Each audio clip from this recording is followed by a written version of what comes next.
What this is about today is really getting past that whole idea of where we get stuck in a cycle of constantly feeling like we have to be selling to social media, through newsletters, that we always have to be positioning the price and the product and the place on this point where everything just seems to be an ad. It becomes like TikTok, like pretty much, even if it's not an ad, it feels like an ad. So what we're doing is trying to move away from that, more into the connecting that takes place that leads through to the know, the like, the trust. And particularly for those of you who are selling what might be quite high ticket, very specific services, can feel more confident about moving forward with your marketing in a way that doesn't just try to extract the maximum amount out of the minimum amount of people, but builds an audience that buys, that feels good about working with you, that will forgive your mistakes when they happen, that they'll refer other people to you, and they stay on as loyal customers for quite a long time. What we're going to cover today is why the feed in all kinds of social media tends to pretty much bury anything to do with sales. We're looking at the 80-20 guardrail, which is, the kind of rule that puts in place how much should we be talking about, value, and how much should we be talking about what our price and then our product is. We're going to talk about the know, like, trust factor, which I've already mentioned.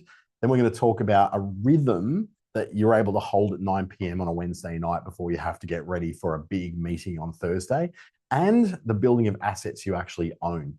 I'll have a 30-day plan for you to walk away, like I do in these webinars. And you'll also have an online guide, plus these slides you'll be able to access as well after it. Probably notice my slides are a bit different to what most people's are. You can actually interact with them. They do all sorts of funny moving things, and that's really designed to make it more useful for you after this.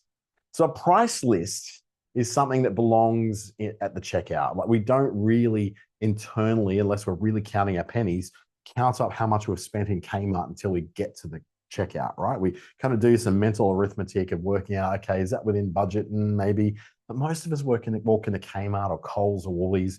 We do what we need to get. Right? We get all the things in the trolley that we need to get, and we work out the cost later, hopefully in our minds, working out what is going to be there, how much it's going to cost, all that, but never really worrying too much about that, knowing that we've got patterns there. But in the feed, people come to social media platforms for everything else except to be sold to, except for maybe TikTok, where people are so conditioned to be sold to, even Instagram are so conditioned to being sold to, that they're actually kind of weird when they're not sold to. People come to social platforms for 19 hours, like over 19 hours on average in Australia per week on social media, which is terrifying when you think about it. That's not far off a full day of their 7 days that they'll spend just on social media. But they don't come to be sold to. They come to connect, to be entertained. They come to sort of interact with people who they identify and align with. But we show up as billboards. We show up as ads, because that's what we grew up with, right? We grew up with radio and television and newspapers and the obvious ad, the one-stop shop, and it's our birthday, but you get the presents and all the jingles and the themes and the memes that used to come out of advertising. That's what we were kind of educated into. And with 21 million of us now on social media, it's pretty much the place where people go to first, not television, not radio, as much as they try to make out that they are. They're dying mediums. That's why their businesses are going out of business, because advertisers are abandoning them because the audience just isn't there anymore. And each of us are using over 6 different platforms when it comes to social media in any given month. So I think about my own social media use. Every day I'm using LinkedIn first. I'll pop into YouTube and watch something. I'll go into Instagram. Usually, when I'm sitting there, I've got time to waste, I'll flick through Instagram. Facebook I'll pop into as well. That's 4.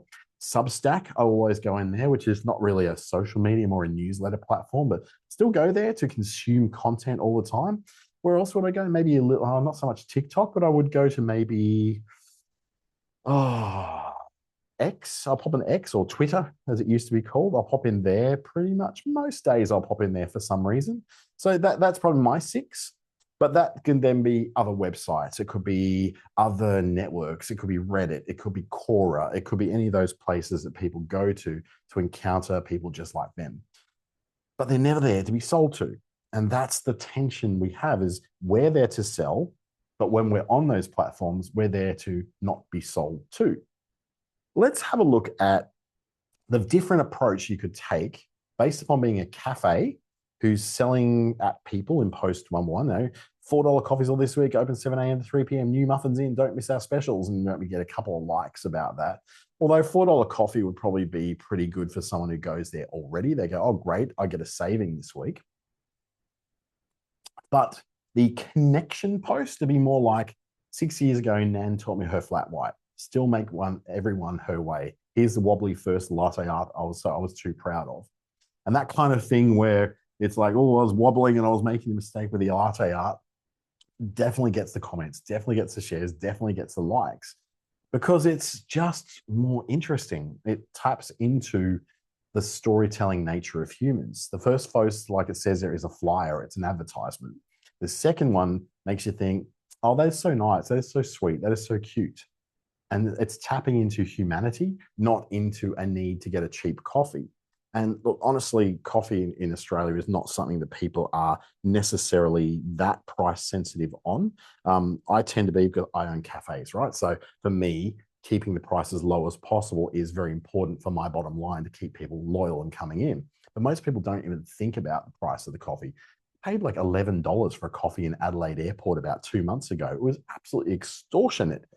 But did I worry too much about it? Not really, not really.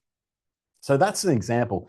There's certain posts that we will put onto various platforms that we can really say that on something like Facebook, for example, which is probably where your advertising-ish sort of stuff goes to mainly consumers rather than business owners, is that when we look at the different kinds of posts you could do, the ones that do the worst are the links. So if you're linking to something off on your website, linking to something off to your menu, linking to something away, tend to be the worst. And we often thought the reason for that was because, oh, the platforms want to keep you on their platform. They don't want to, they'll definitely downplay your ability to reach people with a link post if you're going to send them somewhere else.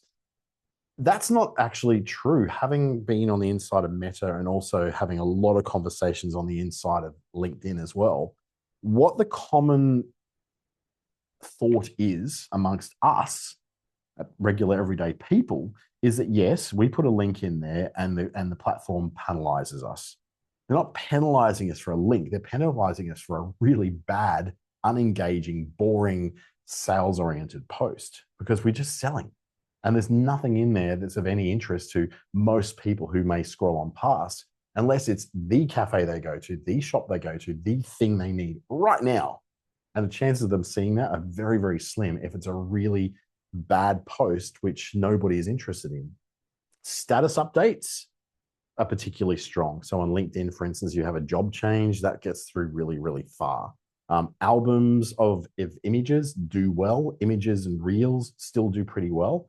But sharing things that go off to everywhere else is usually penalized simply because the post is trying to get you to buy something at another place. Join this mail list, or go and see this menu, or go and see my website for more details. So it's always selling something. Whereas a status or an album or a reel or an image can be more engaging simply because it's in a format that is less likely to contain sales. And if it does, even if it has a sales side to it, at least visually, it may be more interesting than simply sharing a link to go off to somewhere else. So the few habits that tend to kill our reach when it comes to the stuff we're posting on social media as businesses. And we go, well, you know, I know the argument is usually if I'm not selling on social media, then what am I doing? And that's the problem, is that you're trying to sell on a essentially social platform, which is increasingly becoming more of a media platform. It's becoming a platform where people go to be entertained, to watch things. And I don't know about you, but if you ever sat down on TV, I haven't watched television linear, like or what they call it, terrestrial TV or network television, like 7, 9, 10, all that sort of thing. I haven't watched it in over a decade, probably longer. About 2010, I think I stopped watching regular TV.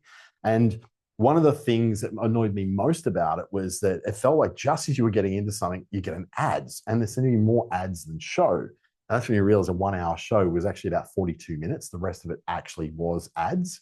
So you go, well, If advertising is the most annoying, least popular, most horrid part of having to deal with television, it would probably be the same with that on social media. Instagram, for example, is every second or third post is an ad. So I'm flicking through Instagram and I'll be like literally flicking through because there's so many damn ads. And then I've got people who are also trying to sell me their stuff through regular content as well. So one of the things that's probably the top thing is making every post an ad for your business. Here's my skincare product. Here's my skincare product with a model. Here's my skincare product on a background. Here's me putting on my skincare product.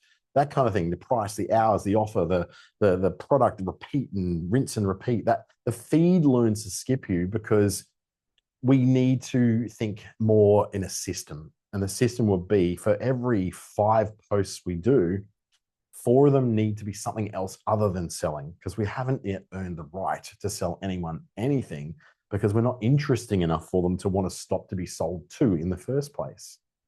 The next one is that we just do logos and product shots because that's what we're selling. There's no face, there's no person. And this doesn't mean you having to get in there and do the skincare routine yourself or put on the clothes or put on the jewelry yourself. It can be just having a model do it, having your really good looking cousin do it for you or something like that, where you're starting to go, well, I'm going to add a face. When you add a face to a post, it creates that connection with people that comes from us sharing oxytocin, which is basically the love hormone, or that chemical reaction we have when we see people we like. That is that facial recognition, seeing another face, is what helps us to feel more connected to something.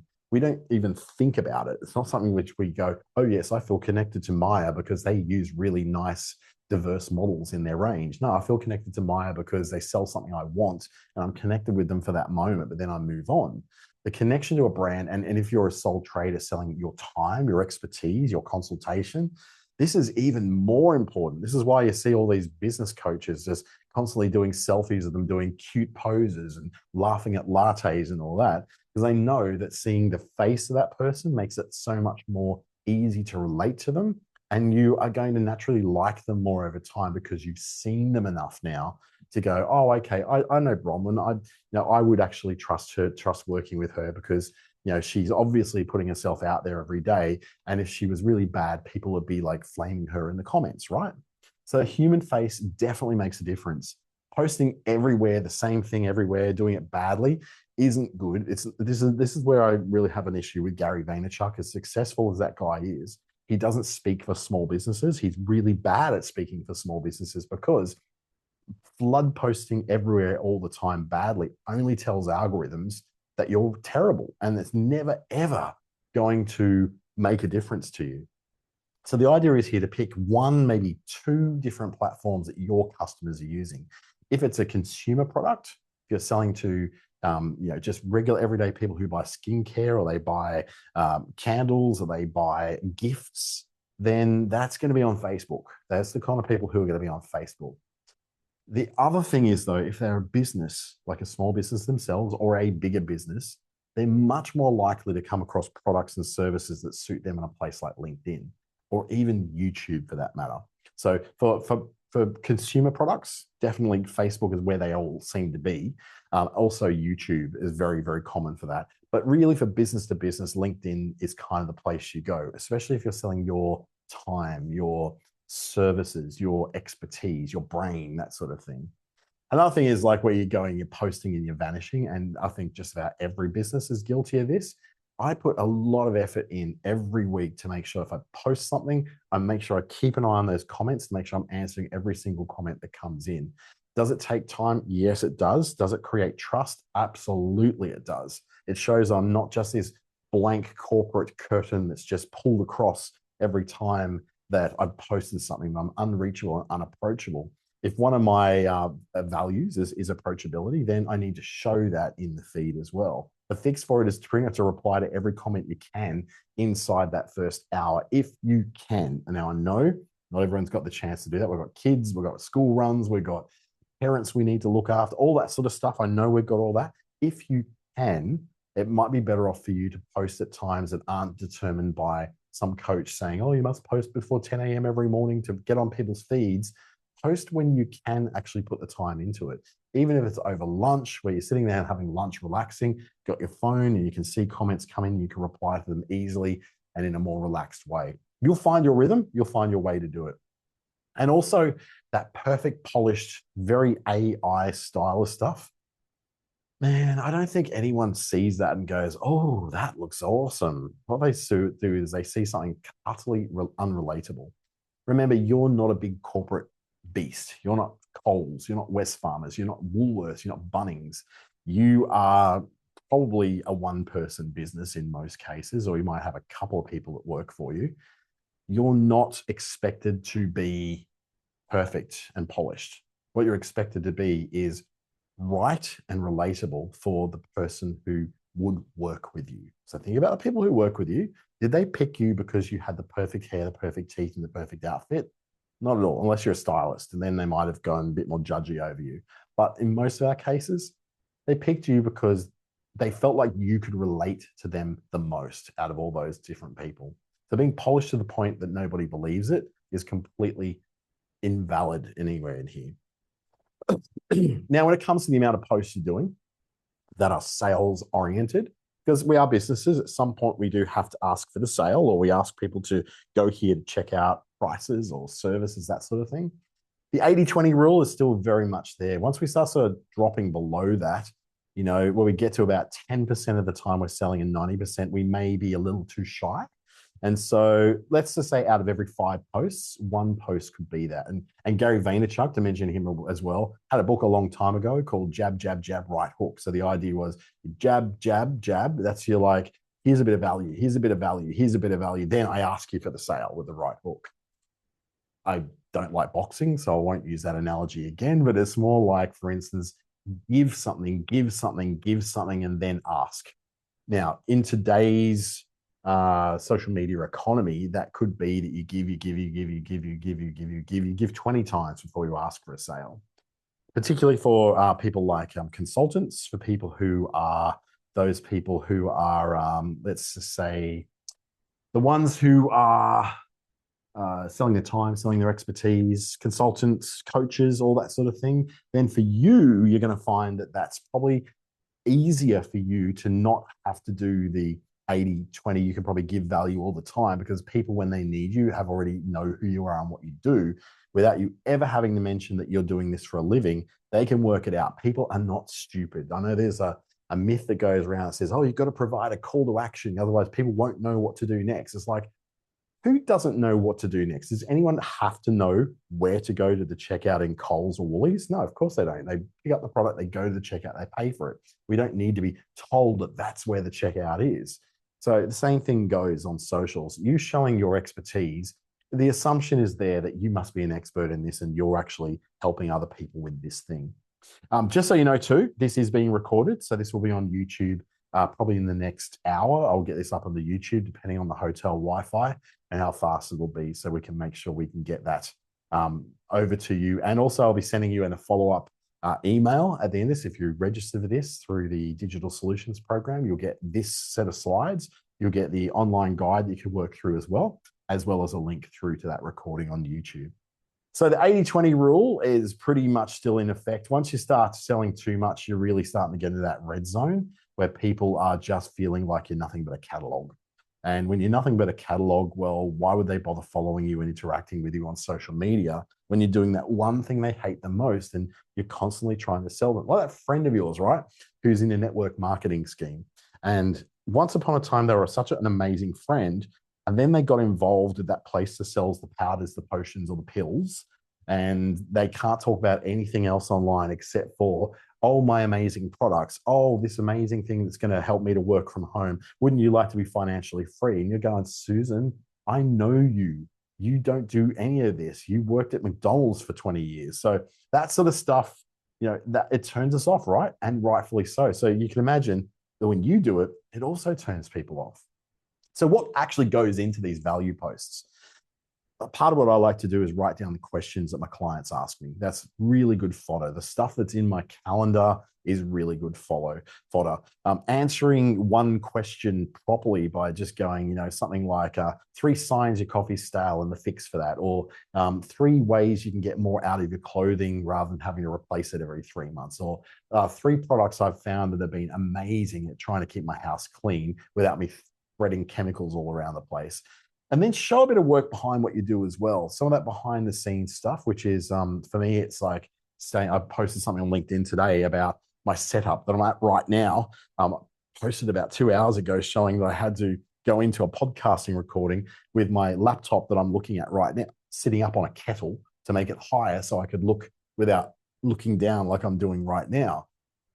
Those kind of things, those behind the scenes little hacks and things and quirky things that we have to do to make ourselves be able to do what we do are thoroughly interesting to people, more so than here's my new release, exciting news, here's my new release.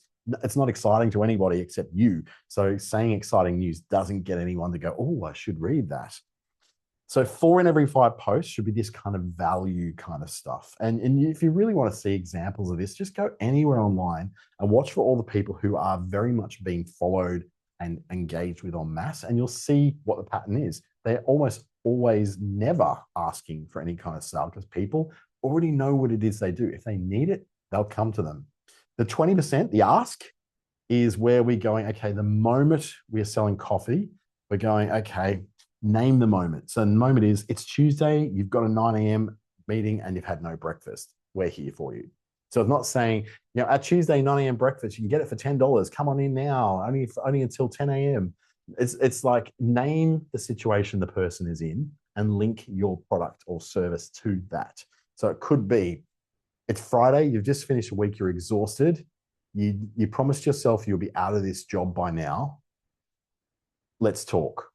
And that's the simple call to action. You've named a situation and a time or a moment, and you've linked yourself to that. So the sale isn't, let's talk and have a discovery call where I can give you the secrets on how to get a better job. You don't even need to say that because it's already known in your profile that you are a career consultant or something like that you can help people do that with. And then the step 2 is say what changes. So, okay, this is how it makes your life better. This is how I can connect you to something better. So it could be, it's 3 p.m. on Friday afternoon. You're here in a Zoom call. You promise yourself you'll be out of this job. But imagine a world where you are out of this job and it's 3 p.m. on a Friday, you are energized and you're actually looking forward to getting back to work next week. That's the difference that I can help make. Bang. Doesn't say, oh, call me on this or click through to this link. Let them reach out to you. There's chat on LinkedIn, there's chat on Facebook. All those things are able to be found easily. You don't have to tell someone to call you. Just let them make that connection themselves. You can have a call to action, but maybe have one. Let's talk. Let's chat. Let's grab coffee. That's action enough. You don't necessarily need to outline in detail. Call, email, or send me a message, or send me a special, put a special word down below and let my AI system reach out to you with an endless supply of emails you never asked for. That's the sort of thing you can do. So not having, even your sales post doesn't have to be salesy. And this is where we make the difference between selling and connecting, is we're using connection as a way to sell, but we're not selling. We don't have to. The product or the service we've got is good enough as long as someone can relate to you. That's social media difference. It's not mass media like a billboard where you have to go, here is a product. You should buy this product. You're saying, here's me. I'm the person you're going to work with. This has made a difference in my life. It might help you too. This then taps into that know, like, trust factor. When people know you, they become familiar with who you are and what you do. You have shown up enough in their feeds, in their lives, enough so that they recognize who you are, your face, your voice, your little corner of the world, the fact that you're wearing blue glasses instead of your green glasses today.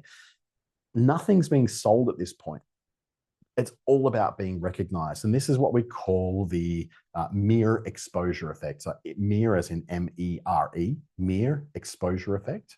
And this mere exposure effect means that we tend to like and trust people who have seen many times over appear in a number of different circumstances than someone we've never seen before.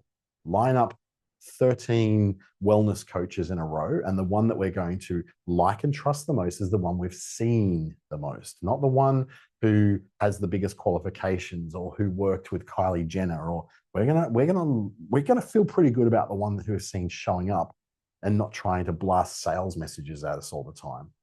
The like factor then is that they resonate with something about you or your product, but it's really about you. They resonate with your way of communicating, your personality, your voice. It could be just what you wear, your quirkiness, the stories you tell, but it's usually about your values, that your values that you seem to be infusing into what you've written or spoken about on a video is resonating with theirs. There's a connection there. Oh, they believe what I believe. It could be like the same thing where someone talking about family values and that you know the power of of having Jesus in their life would appeal to someone else who's got that similar lifestyle, or someone who's like, I believe in being kind to all people, and you go, yeah, I believe that too. I feel aligned with that person. So this comes from like a post that makes someone smile in recognition that, oh, that's yeah, okay. So it's in there going nodding. I had it earlier where I had a post where I saw someone carrying on about the chaos in their day, and it made me giggle out loud when I saw it. That's connection. That's the like. I like Kerry. I really associate myself with Kerry because I think she's, number one, hilarious, and number two, she's got the same chaos in her life that I do, except that she's also got pets and I don't. So this is sharing one, say, an opinion or something that expresses your values every month. You go, oh, I shouldn't have opinions as a business owner. Yes, you should. You're also a human. Trust then comes about when they believe that you'll deliver on the promise. They believe that you care about them. They believe that you're capable of doing this. And this is where you turn someone who's a follower and a fan into a repeat customer. And research has shown that 88% of people trust a recommendation from someone they know above every other form of advertising. That's word of mouth. And word of mouth these days isn't, oh, we caught up for coffee and we talk about that person. Oh, you should work with her. It's also word of mouth that comes from people mentioning other people. When they've tagged someone else that they really think is worth you following, you'll follow that recommendation. And probably, if you're very aligned with the person who did the tagging, you'll probably go in there and like that person they tagged as well. The thing is, though, what we try to do, we go, well, if I can't get through to people with my vibrant personality, then I'm going to spend money on meta ads. The problem is that about 2.6 million Australian businesses are fighting for space on the feed. And, 1.7 million of us are one person who's doing all of it. So we can't spend our way out of this hole. We can't activity our way out of this hole. We can't burst into the feed with so much material that we're going to suddenly cut through and get coverage where we haven't got coverage before. All we can do is be radically ourselves. We write the way we speak. We record ourselves on camera the way we normally would present in front of people. If we've got a joke about our industry that we can deliver that joke. This is the only thing that really makes us different to anyone else when it comes down to it. The only point of difference between you and everyone else selling what you sell and doing what you do is you. And especially if you're a service business, and I probably talk to you more so than the product business at the moment, is that because you're selling you are the point of difference. They're never going to choose you based upon the fact that you do what you do. That's the table stakes. There's 50 other people in your local area who probably do the same thing. So how do you become the person they choose? You become the trusted factor. You become the person they like. And you do that by showing some empathy. I'm not saying empathy like, oh, because you stepped into their shoes and walked in their shoes and you understand them. It's actually showing that you care. And the care comes from the fact that you're interacting on social feeds. You're not just posting, praying, and spraying and getting out of there. You're actually, answering questions that people have. Because sometimes your product is so hard to tell apart from anyone else's. So if this, I'm just going to call out, let's say life coaches. So life coaches, if you're one of those, right? It's really hard to tell life coaches apart because they're all talking about abundance and mindset and and they're talking in ooky, spooky, cloudy language that nobody can understand. But they're talking about things, there's no empathy there because they post and they run. They never interact with people. They never stay for a conversation. They're not on social media to be social. They're on social media to post and run. And so you can't tell any of them apart. They all look the same. They all speak the same. But then one will stand out who's actually interacting with people in the comments. They're interacting with other people throughout the whole platform. Out caring your competition is the one edge you have left. Does it mean you have to be on your socials a bit more? Yeah, it does, unfortunately. If you don't like social media, I'm sorry, that's the way social media works. You actually have to be on there and social in order to have that like and trust factor coming in. We don't trust ads, we trust people. People don't post and run. Businesses do. They're not trying to deal with a business. They're trying to deal with a person. So inside a post that connects kind of looks a bit like, understanding there's a human that is named. So that's you. That's your photo with your profile photo, not a logo, your photo. It's not a trading entity. It's a person. People follow people. People react with people. Business pages are barely noticed. Business profiles and company pages, barely noticed. What happens at people, personal profiles are. So if that's Facebook, then your Facebook now is a business. Doesn't matter that it's connected to grandma and all your people in your world. If they don't understand you're a business, well, they don't belong in your Facebook, really. But, you could take that over to LinkedIn and do the same. Like, oh, but I don't really want people who I work with knowing about this. Well, then don't connect yourself in that to your people you work with. Connect to the people you actually want to work with, not the people you do work with. So have that profile image, have your name a real name in the bio, and have a weekly post with a face. This is all stuff that helps make that happen. The first line, and this is the only line most people read, really, they don't really click to read more. So it needs to be something worth reading. There's no, we are excited to announce or exciting news. None of that. Just get to the point. Get straight in with what it is you're doing. Exciting news is not a hook because we know that the exciting news is not actually exciting. Number 3 is where we go on 3 or 4 short lines that carry one small truth about something that happened or something behind the scenes or something that's interesting. Not your product, not about your product. It's a story, remember? 40 to 90 words, at least name one person in there. I was working with Karen the other day and something like that. Using adjectives like quality, like, quality service. It's important that people get quality service when they come into a salon. That we know sounds like it's just like a radio ad from the 90s. When we step into a car, we appreciate quality. Now when I step into a car, I appreciate air conditioning. That's what I appreciate. Number 5, down the bottom, the open question. So where you ask some kind of question in there. Look, I don't necessarily do the question thing because usually people says, do you agree? Or they say something like, what's the time when you were using a software as a service system and you felt let down? Like, that's really oddly specific. It has to be something which is genuine and relatable that people can answer very, very quickly in 4 words. They don't have to comment a specific word in order to get some sort of download from you. You're not that big yet to have all that kind of automation. You're tiny. You're a little baby business. So, you have got the time and the capability to interact with people if you enjoy it. The kind of posts you can do if you're really, really looking for ideas on posts. I've got a bit of a post thing here. I'm going to sell, one thing you sell is life coaching. So you might go, who taught you to do life coaching? What did they get wrong at first? Another angle. The one thing that people get wrong about life coaching and the 2-second fix. Another angle, what life coaching looks like at 5 a.m. before everyone else is awake. If you think that you will run out of ideas, little generators like this, and there's tons of them online. I've got a whole thing in a thing called content steps that I designed to help you to basically form a framework that you never, ever run out of content ideas. But little generators like this are fine too. Something about life coaching you would argue about in the pub. Life coaching done properly versus life coaching done cheaply. Show both. All these ideas are things you can do that are not selling life coaching. They're talking about what you do in a relatable way rather than going, I am a life coach. You should work with me. Here's my rates. Click here. That's not what's going to bring anyone in. What you will do is choose, 3 to 5 styles of posts you do. So in my case, I've got 5 questions that I answer. So the first question is, what can I teach? What can I teach about digital solutions today? What have I noticed? What have I noticed with AI? The third one is, how do I think differently to other people on this? So how do I think differently about software as a service? Well, I think that if you've got the skills, you should build your own software as a service. Not everyone does. Here's how.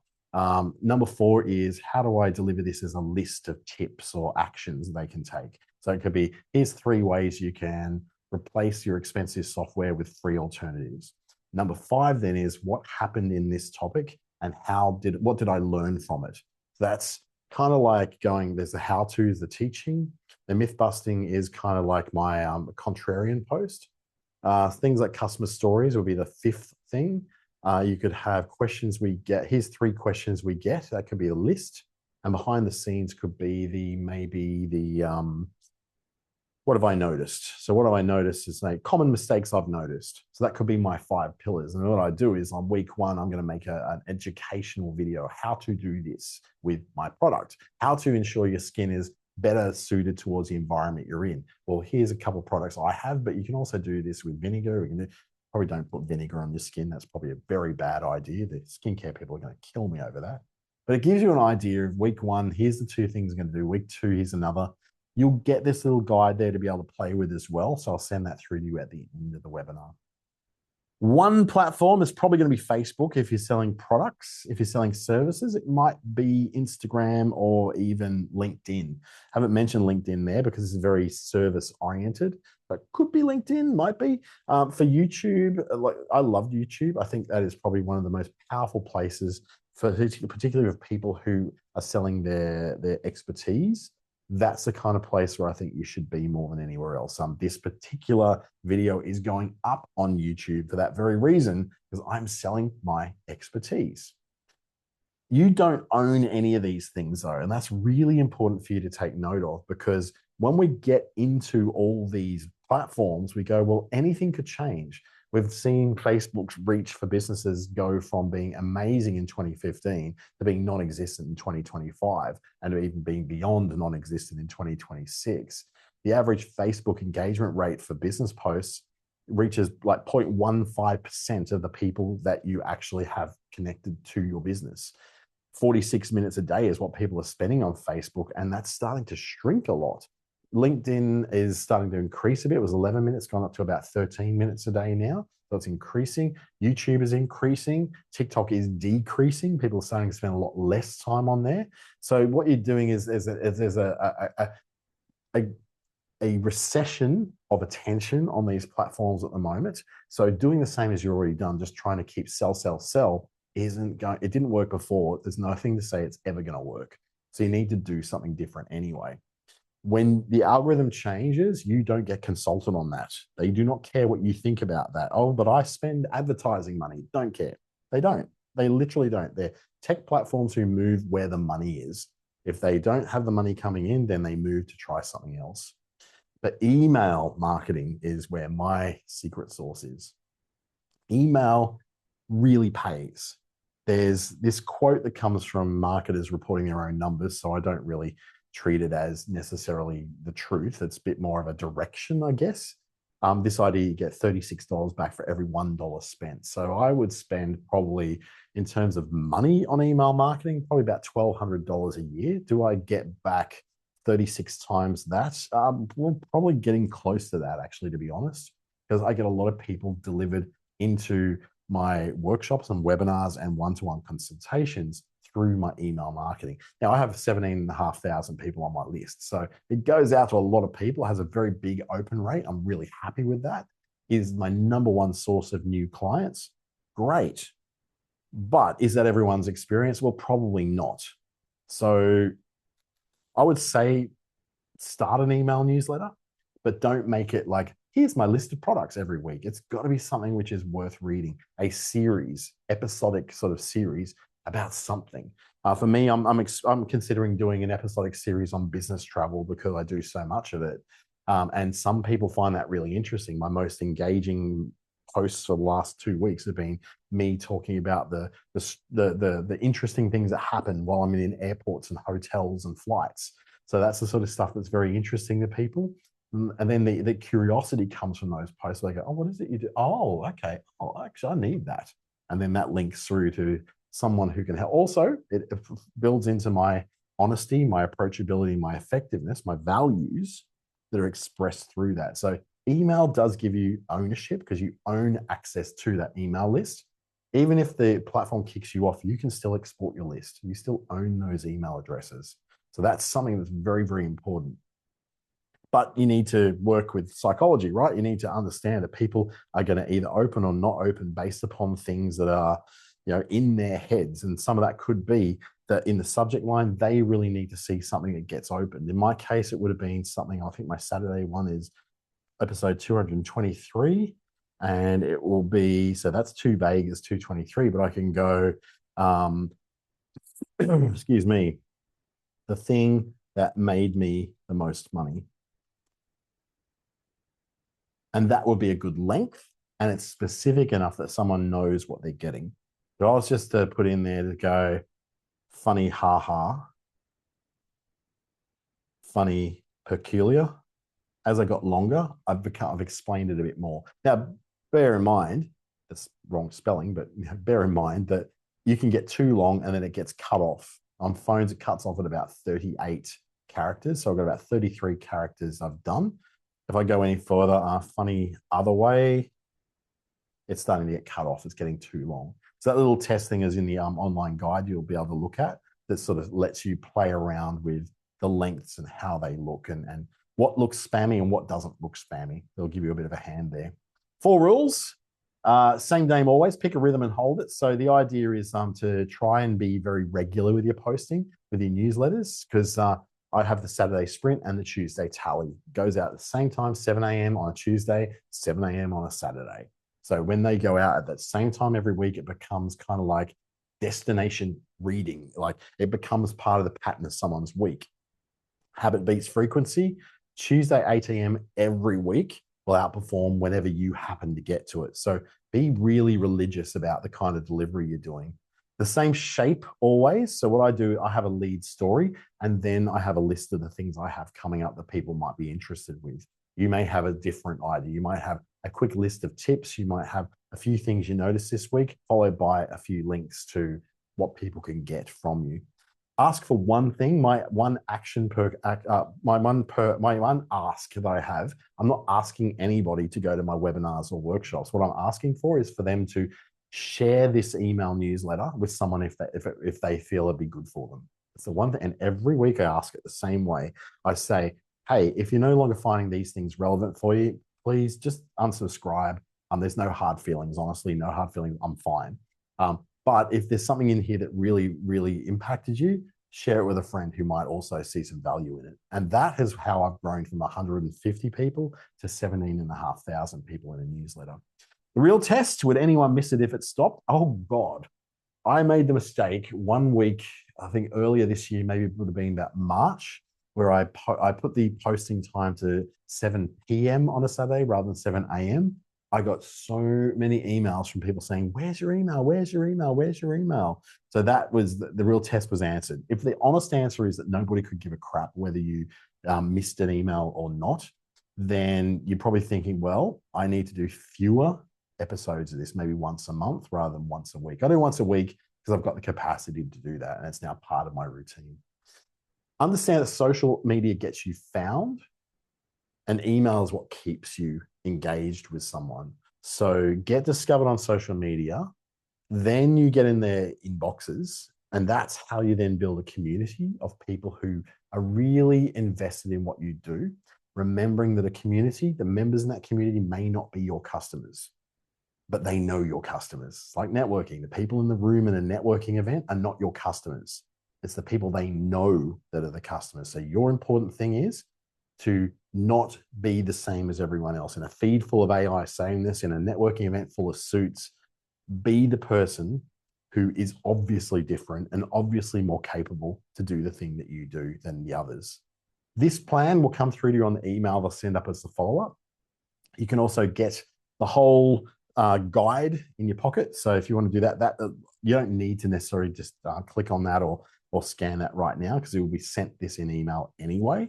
And also, if you don't want to work on this stuff alone, you need a little bit of guidance. Our digital solutions program is here for you. We've got some amazing people. Like, I can work with you on this. We've got Kaja Jones, who's really good with the Facebook side of things. We've got Sarah Thompson, who's amazing in WA at being able to stitch all the little pieces of social and selling together to put the right messaging in your place. Nikki Jerd in Cairns. We've got people all over the country. So you can be part of this. Just nominate anyone who you feel like is on that list that you somehow connect with. It might be me, might not be me. Either which way, you'll be connected with someone who knows what they're doing and can help you out. $110 will get you 5 hours of support, 5 one-hour sessions. It's pretty unbeatable. So that's the sale at the end of it. See, I just snuck that in at the end. That's all I have for you today. Thank you so much for joining me. I hope you'll join me in the ones next week. I've got about 3 or 4 more webinars as we continue the journey of digital solutions through till 2030. You're going to be seeing a lot of me over the next few years. Have an awesome weekend, and I'll see you in the next one.